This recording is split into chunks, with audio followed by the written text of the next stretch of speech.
예, 성도 여러분, 밤새 안녕히 주무셨습니까? 복된 새날이 밝았습니다. 함께 또 찬양 드리며 하나 예배드려 나가겠습니다. 294장, 294장 예전 찬송 416장입니다. 294장 하나님은 외아들을 함께 찬양 드리겠습니다.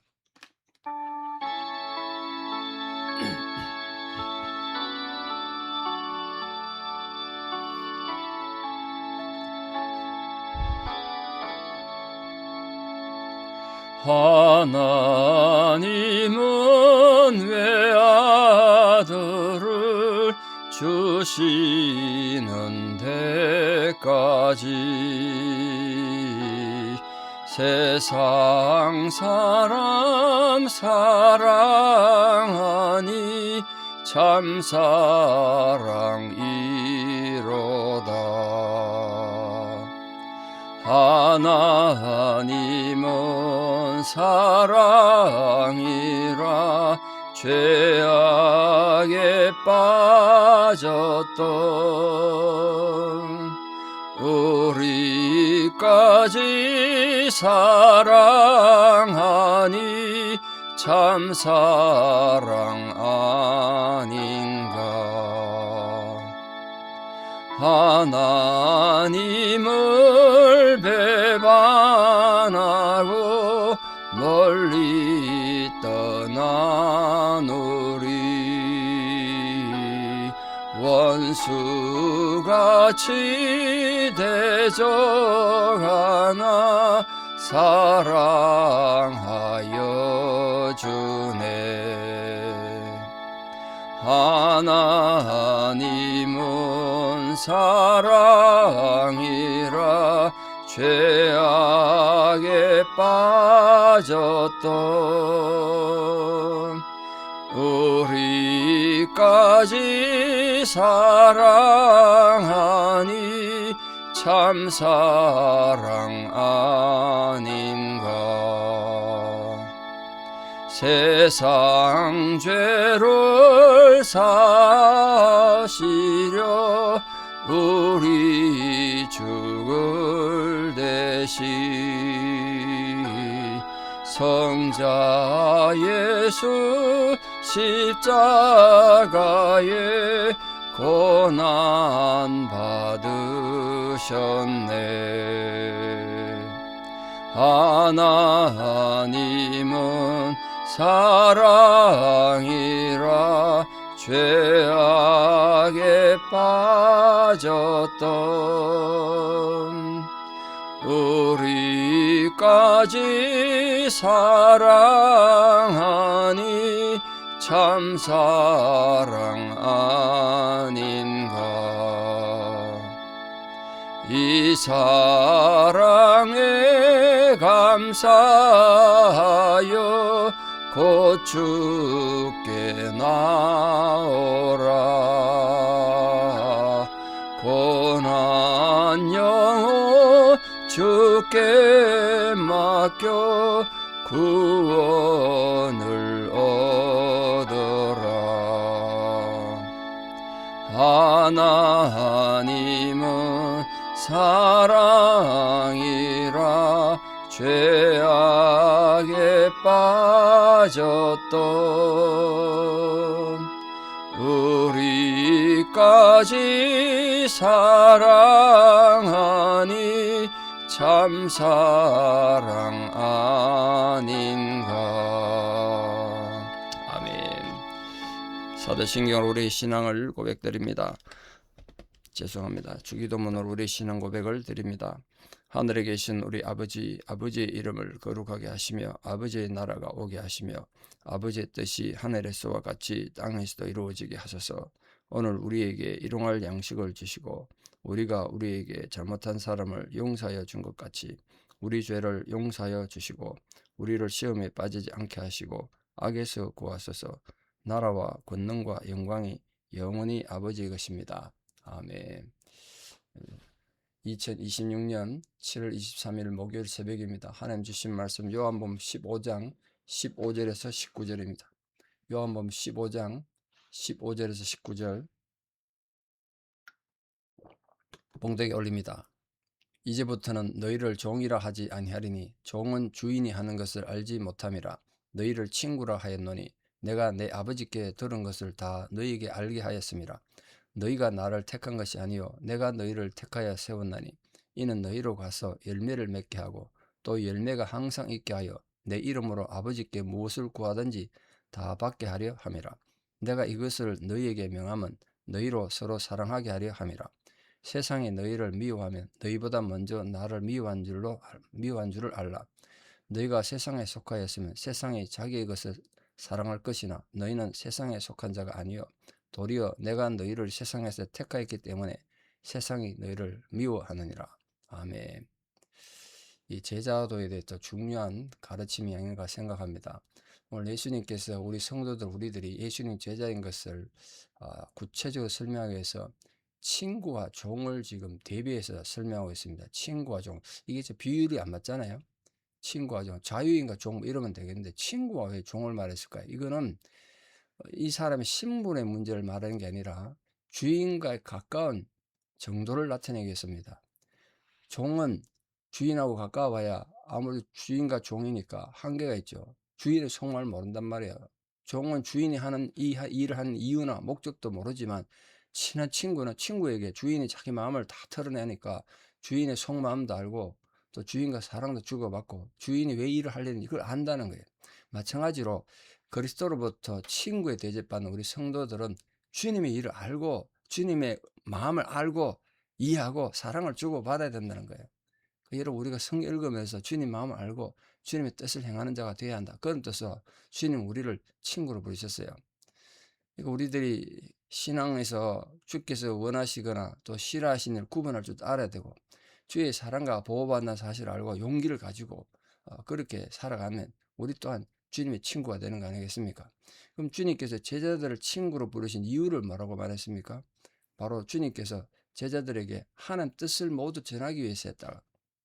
주님으로 하나님으로부터 받은 모든 이 우주의 계획, 인간 구원 계획을 너희에게 전하기 위해서 내가 너희를 친구로 불렀다는 거예요. 그러니까 하나님의 구원 역사 안에 들어오는 자 누구나 예수 그리스도의 친구가 된다. 그렇지만 그리스도의 제자들은 자신들은 우리는 그리스도의 친구면 이래 말 안 했어요. 그리스도의 종이다. 항상 그렇게 소개했습니다. 노예라는 뜻이 아니라 그만큼 자기들 스스로 그리스도를 숨기고 그분의 말씀대로 따르는 자라는 뜻에서 붙였던 겸손한 호칭이겠죠. 그러니까 우리 성도님도 또 스스로 자기를 낮출 줄 알아야 돼요. 왜냐하면 우리들이 얼마나 많은 은혜를 입은지 알기 때문에 그 은혜를 입었으면 입었을수록 겸손해야 돼요. 낮춰야 돼요. 우린 종이에요, 종. 결국 신앙생활 한다고 하면서 겸손하지 못한 사람은 자기 받은 은혜를 모르는 거예요. 아니면 은혜를 못 받아가는 둘 중에 하나겠죠. 그 참된 성도들은 하나님 사랑 앞에서 자신을 늘 낮추고 자기가 받은 그리스도의 은혜를 세상에 드러내기를 힘써야 합니다. 자, 그리스도께서 제자들 택하신 이 일에 대해서 한번 설명해 봅시다. 먼저 제자들이 자신을 가르칠 스승을 택한 것이 아니고 주님께서 제자들 택했다고 말했습니다. 이건 당시 문화에서 굉장히 중요한데요. 당시에 유명한 랍비들이나 이렇게 선생이 있으면 선생이 제자 택하는 거 아니에요. 우리 여러분 학교에 우리가 지원해서 가는 것처럼 제자들이 여기저기 다녀보고 이 랍비가 나한테 도움 되겠다면 제자들이 랍비를 택하는 거예요. 이해하시겠죠? 제자들이 랍비를 택해요. 근데 예수님은 거꾸로 제자들을 직접 택하셨어요. 이 점이 굉장히 차이가 나는 거예요. 왜 예수님은 제자들 택하셨냐? 만약에 제자들이 주님 택하는 그런 일반적인 방식이었으면 똑똑하고 잘나고 세상에서 권리 있고 이런 자들이 예수 제자 됐겠죠. 근데 예수님은 제자들을 뽑을 때 기준이 뭐냐? 미천하고 가진 것도 없고 압제당하는 자들, 고통받는 자들 이런 사람들 주로 택했어요. 그중에 미천한 어부도 있었고 또 당시 로마인들에게 매국노라고 욕먹고 있던 세금 거둔 세리 또 그 세리를 죽여야 된다고 생각하는 열심당원도 있었고 이게 완전히 원수가 있었다. 예수님 제자 속에. 예수님이 부르기 때문에 그런 거예요. 그러니까 교육 수준이나 사회적 경험이 이게 천차만별이었어요. 그래도 그들이 예수 제자 돼가지고 예수를 알고 예수를 전하는 일은 아주 부족함이 없게 되더란 거예요. 물론 가룟 유다가 있긴 합니다만 가룟 유다도 예수님 택했다는 게 참 난센스죠. 주님께서 선택해서 모으실 때는 다 저마다 부족하고 모자란 일이 있었어요. 나중에 주님 앞에 보니까 성령 받고 훌륭한 그리스도의 정인이 다 되더란 거예요. 다 사도 요한 외에는 다 순교한 걸로 남아 있으니까.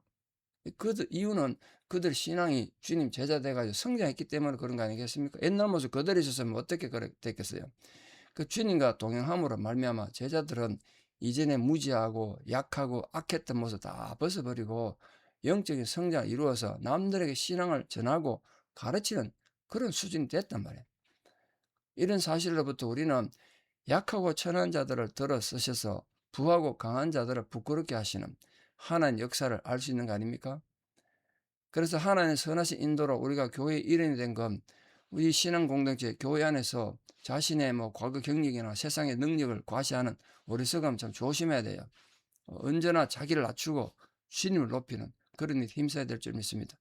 그 왜 주님은 제자들 택하셨는가? 이유가 뭐라고 그러냐면 다른 사람들을 인도하기 위해서예요. 내가 너희들 세운 이유는 다른 사람들 인도하기 위해서. 이 세운다는 말이 임명하다는 뜻이거든요. 주님께서는 제자들을 복음의 증거자로 임명해서 하나님 일꾼이 되게 하셨어요. 이는 귀중한 신분을 맡은 거죠. 임무를 맡았단 말이에요.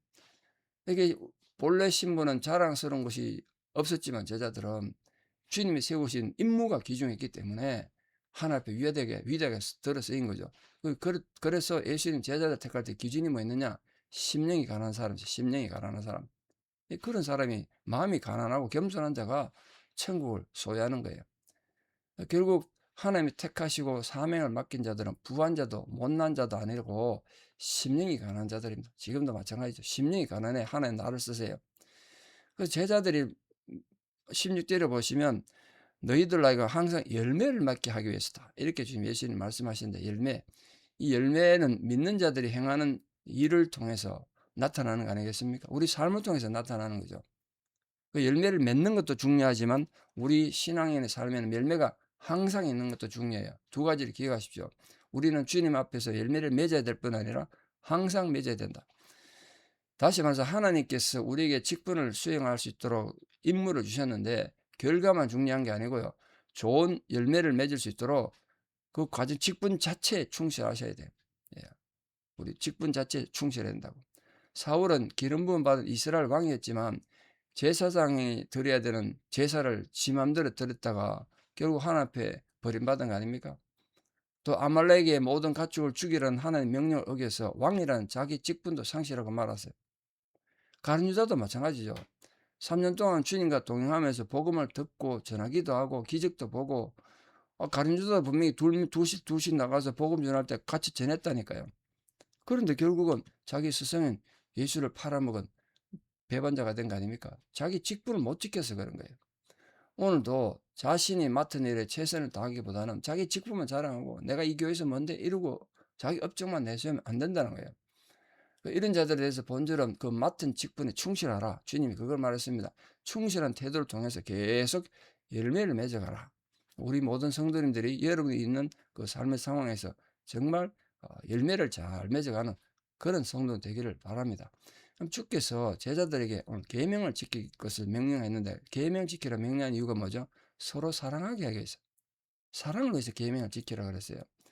이 계명, 율법, 그것과 사랑의 관계를 설명해 주는 거죠.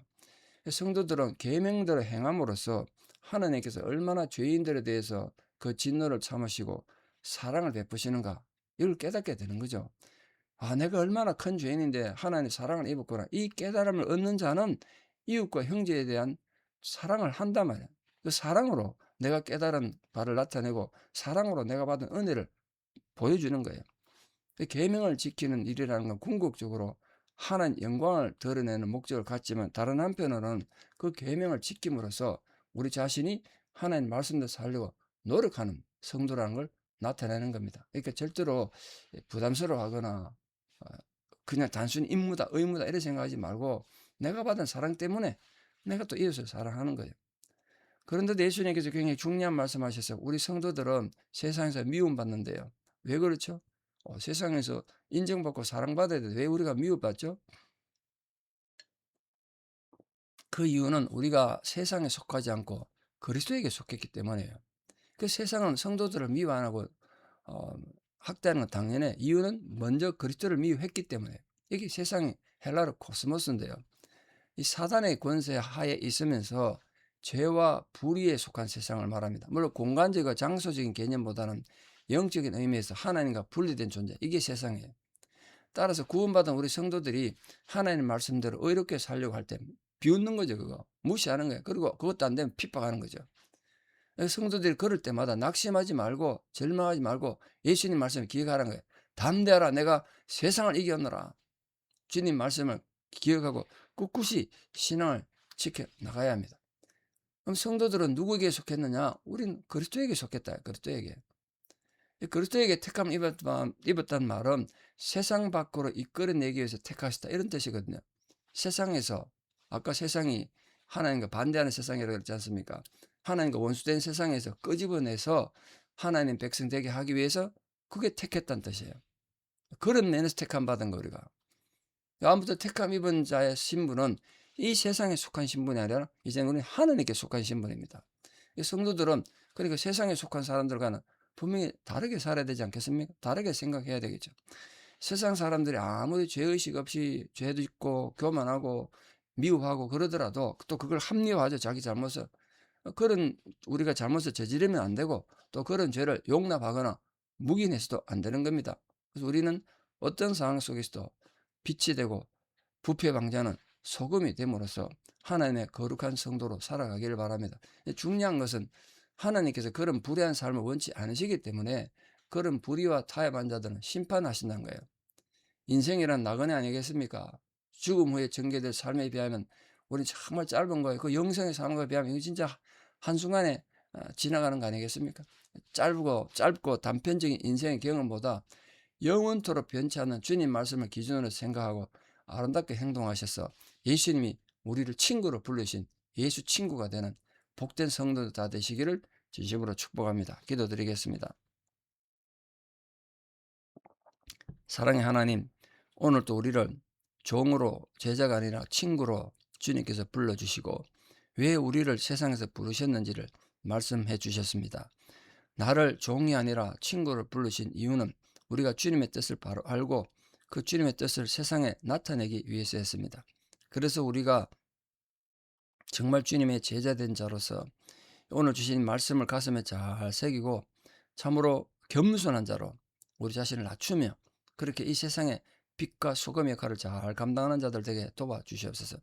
모든 제자들은 주님께서 친구로 부르셨지만 자기들은 스스로를 종으로 인정하고 낮추었습니다. 우리에게도 그렇게 마음의 낮춤이 있으셔서 진실로 심령이 가난한 자가 구원을 받고 천국을 소유하고 예수 제자가 될 줄 믿습니다. 우리 모든 성도님들이 심령이 가난한 자가 되어 진실로 예수 제자로 이 세상에서 꺼냄받아 제자로 부름받은 감동 속에 살아가는 은혜가 있게 하여 주시옵소서. 이제는 우리 주 예수 그리스도의 은혜와 하나님 아버지의 만극하신 사랑과 성령님의 위로교통 역사하심이 내가 예수의 친구로 살아간다는 감격 속에 참으로 자신을 낮추고 심령이 가난한 자로 살기를 결단하는 성도님들의 아름다운 신앙의 고백 위에 또 우리 살아가는 모든 자녀들의 삶에 지금도 주님의 도움이 필요하고 위로와 격려가 필요한 고난 가운데 있는 성도님들과 병상에 있는 모든 성도들 그 어려운 심령 위에 이제부터 영원토록 함께 하시옵기를 간절히 축원하옵나이다. 아멘. 이 하루도 예수 친구로 사는 우리 모두 되기를 축복합니다. 감사합니다.